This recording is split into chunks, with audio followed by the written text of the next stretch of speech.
What is going on, everybody? Man, Mike is back with another video. I'm back here to talk about which device I'm getting that was revealed at the Apple event September 2023.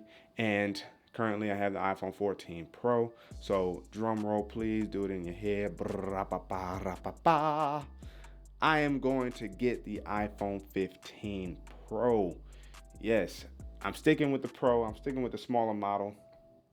Reason being is because I just simply like having the smaller phone in my pocket, and because I have an iPad that I use a little bit more often than I even did my Samsung tablet.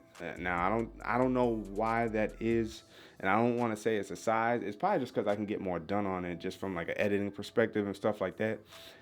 I don't need the bigger phone. Yes, it's nice to still have it, and maybe I'll gravitate to one again later. But for sure, I went with the 15 Pro. Now, maybe next year I'll get the Ultra model and get the bigger phone in that way. Now, will they go two sizes for the Ultra? That would be interesting. But if the sizes increase anyway by a couple inches, then because I think because right now it's 6.1, 6.7. Rumor is that the 16 could increase to 6.3. I don't know if the size of the phone is ultimately getting bigger as well or not, but looking at 6.3 and potentially 6.9, I think. So I've had a 6.9 inch phone with the with Samsung's Galaxy devices, but 6.3 will probably just still be fine. And maybe I won't. The caveat is ultra. Like I might go for the ultra route. We'll see. But I like the smaller package for my phone because I have the bigger package with my iPad. So I don't need the big phone. And for me, I can just whip my phone out, be done, put it away. In spurts, do I miss having a big phone? Yes. Do I like the fact that with the iPhone 15 Pro Max, I didn't mention in the last video, but there's a 120 millimeter focal length equivalent with the new camera system that Apple has for the device. Essentially, light just bounces like 4 times through the glass before it hits the sensor to kind of help create the distance.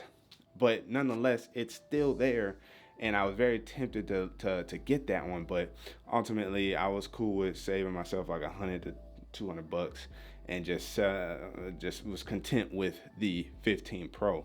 But the 15 Pro Max was definitely tempting because that's really the only difference between the two. And of course, the battery life on the Max is like substantially better, I've heard, than the smaller Pro. But I also really haven't had any problems with the Pro Series battery life since I was running the or the release candidate for iOS 17. I would even say since since after beta 3, beta 4, battery life had stayed improving on the phone anyway, and now running official software essentially because the release candidate is official software. I've checked the model numbers because my work phone's an iPhone. It did get iOS 17 model number. The software numbers are the same, so we're good there. It is the official software that I have on my phone and my iPad. I've seen great battery life. It's pretty much returned back to normal, if not maybe even marginally improved. So just from a battery perspective and what I need, I'm good. And with USB-C, it's going to be even easier because I don't have to think about a lightning cable. I can just hook it up to a USB-C charger. And oh, that's the other thing. They didn't really even increase charging speeds, but it still charges fast enough for my interests. I mean, I would like for them to bring faster wired charging and wireless charging because it's like, why not? Maybe we'll see that next year if rumor is true that they're changing to more of a stacked battery technology, which allows for them to improve batteries significantly across the board. So hopefully they'll bring improved and upgraded charging speeds with that. But the iPhone 15 Pro is going to be more than enough for my needs. The wife is not upgrading. She's more than satisfied with her 14 Pro Max. The only thing she's considering is getting if not the smaller 15, the 15 Plus, because she wants the pink color.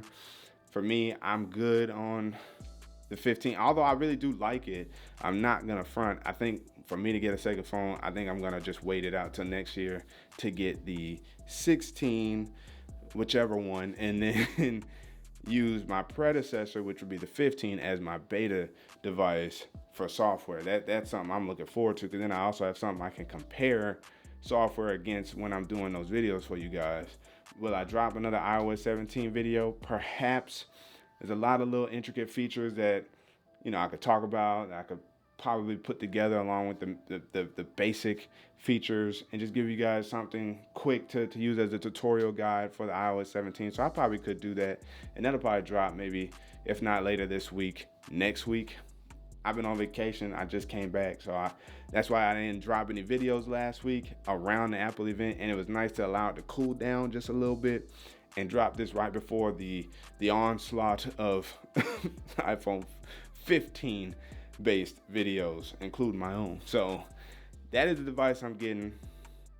I will also plan on buying the USB-C AirPods Pro 2nd generation, because my wife doesn't have a pair of AirPods, and she's more than fine using the Lightning cable AirPods Pro, because she's still with the Lightning cable on her iPhone. So she's more than fine just taking mine. Literally, I just got on my iPhone stuff within the last 3 months, so everything's like fresh, brand new to me and partly to her. So it's anything that's been used over time and all that. She's perfectly always happy just getting the last piece I had, and then I get the new one because she don't really use it like that anyway.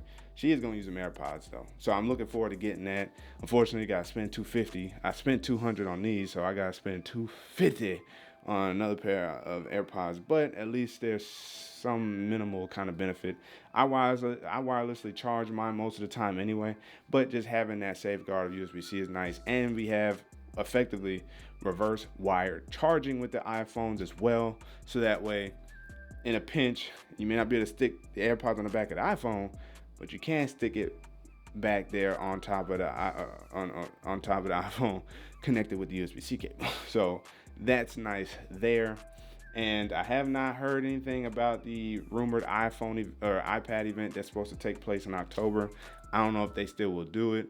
To me personally, if they do it, please just refresh the Mini and the Air. Wait till next year to refresh the iPad Pro series, so that way, you know, I didn't come out of pocket for nothing. I was able to get about 6 months of use out of my iPad Pro before I turned around and sold it to somebody, because it's still in perfect condition.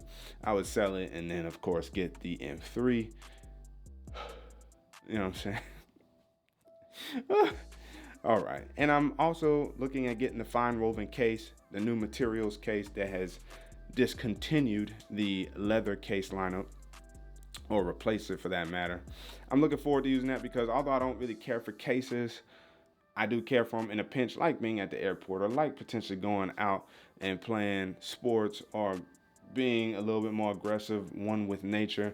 I would like my phone to be covered up in that way and not have to depend on zippable pockets. So I think having a case in that way definitely proves worthy. And of course, Rinky will be sending some cases over. So shout out to Rinky, always being a supporter of the channel. So look forward to those videos coming down the pipeline. Let me know what you guys want to know, to be on the lookout for when I do my reviews on the iPhone 15 Pro phone, when I do the any updates on the AirPods Pro 2nd generation. Don't forget, they have a new lossless ability with the Apple Vision Pro only right now. It is possible that they didn't reveal it, but it could be part of the iPhone 15 series or 15 Pro series, where there is a chip or capability and it just needs to be activated via iOS 17.1 or 17.1, 2, 3, 4, 5, or 6 or 7, you know. So if that ends up becoming a thing, I'll definitely let you guys know about that. But let me know down in the comment section below what you guys want to know, what you guys think about the iPhone 15 series. And again, looking forward to the rest of this year in 2024. Let's see what we get into. But again, as always, you guys haven't already, make sure you like the like button, subscribe to the channel, the notification bell so I don't miss my videos. So that way, sit back, chillax, see what's cracking. It's your man Micah signing out to the next video. Wait for it.